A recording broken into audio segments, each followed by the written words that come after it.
नमस्कार दोस्तों, बी.आर. चोपड़ा महाभारत के अनमोल वचन के एक और वीडियो में आप सभी का बहुत बहुत स्वागत है। आज की एपिसोड में मुख्यतः 4 लोगों ने अपने अनमोल वचन कहे हैं। अर्जुन, पितामह भीष्म, कर्ण और भगवान श्री कृष्ण। उसमें मैं आपको कर्ण के अनमोल वचन को अंत में सुनाऊंगा। तो अगर आपको कर्ण के अनमोल वचन सुनने हैं तो वीडियो को पूरा देखना दोस्तों। सूर्यपुत्र कर्ण केवल एक योद्धा नहीं था, वो दानवीर कर्ण भी था। दोस्तों, महाभारत में कर्ण ही एक ऐसा योद्धा था, जिंदगी ने उसे कुछ न दिया, किंतु उसने अपनी निष्ठा की दहली पर अपनी बलि दे दी। तो कर्ण के अनमोल वचन को हम अंत में देखेंगे। जब कोई आदरणीय व्यक्ति कुछ मांगे तो उसे निराश नहीं करना चाहिए। शुभ समाचार दुखों के भीड़ में भी अपने लिए स्थान बना ही लेता है।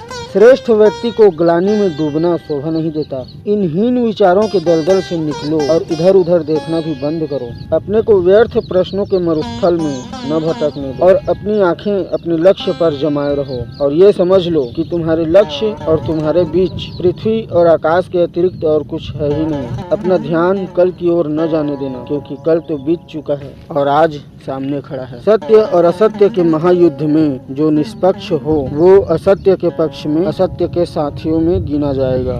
इस संघर्ष में जो निष्पक्ष है वो अपराधी है। इसलिए हे मानव, ऐसे संघर्षों में निष्पक्ष न रहे। मातृभूमि और सत्य, इन्हीं दोनों कसौटियों पर अपने विचारों, अपने जीवन मूल्यों, अपनी राजनीति और अपने सामाजिक जीवन और अपने आत्मा के सोने को घिस कर देख कि उसका खरापन कहीं खोटा तो नहीं हो गया, और उनका आदर करना सीख जो तेरे विरोधी हैं। युद्ध में विजय से बड़ा धन तो और कुछ हो ही नहीं सकता। रक्त धमनी में अच्छा लगता है, धमनी से निकलकर वो शरणार्थी हो जाता है, असहाय, अनाथ।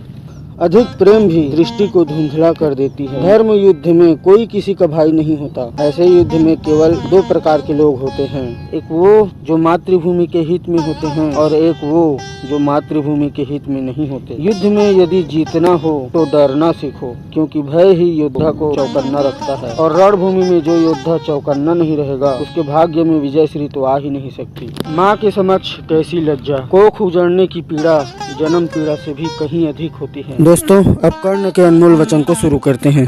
कर्ण वो योद्धा था जिसने अपनी मृत्यु का स्वागत किया। कर्ण केवल योद्धा नहीं था, वो केवल वीर गति को प्राप्त नहीं हुआ। कर्ण वो योद्धा था जिसने अपनी मृत्यु का स्वागत किया। दूसरे की गलती की सजा दूसरे को नहीं देना चाहिए। कर्ण कहते हैं, जब 2 योद्धाओं में युद्ध होता है तो एक विजय प्राप्त करता है और दूसरा वीर गति को प्राप्त होता है। इसमें और कुछ बात ही नहीं है। यदि विजय आज मेरे हाथ आ गई थी तो वो कल भी मेरे हाथ आ जाएगी। कर्ण अपनी माता से कहते हैं, ममता को भी अत्यधिक लिप्सा शोभा नहीं देती। दीर्घायु होने के आशीर्वाद पर अनुज का अधिकार अधिक होता है, पहले होता है और अधिक होता है। युद्ध अपने बराबर वालों से किया जाता है। बड़े छोटों को डांटते हैं, उनका वध नहीं करते। वो काठ के योद्धा होते हैं जो भयभीत नहीं होते। एक बार श्री कृष्ण कर्ण के लिए कहते हैं, ये प्रतिद्वंदी दिव्यास्त्र के योग्य है कि साधारण बाणों से कर्ण को पराजित नहीं किया जा सकता। तो दोस्तों, आज की वीडियो यहीं तक थी और मैं उम्मीद करता हूँ कि आपको याद होगा कि जो नसीहत नहीं सुनता उसे लानत सुननी पड़ती है। धन्यवाद दोस्तों।